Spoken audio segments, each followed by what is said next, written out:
மஞ்சள் எல்லாருக்கும் தெரிஞ்ச விஷயம்தான்.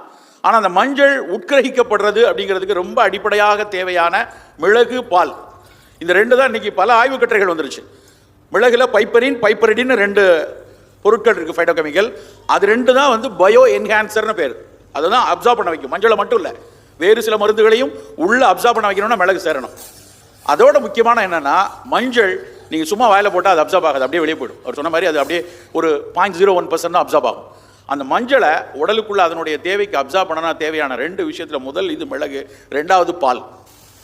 எத்தனை தடவை நாம் சிறு குழந்தைகளை, இங்கே இருக்கிறவங்களில் ஒரு 75% என்னால் சொல்ல முடியும், உங்கள் வீட்டில் உங்கள் அம்மா ஒரு தொண்டைக்கட்டு இருந்தாலோ, செளி இருந்தாலோ, இருமல் இருந்தால் பாலில் ஒரு மஞ்சத்தூளை போட்டு மிளகுத்தூள் போட்டு தான் கொடுத்துருப்பாங்க.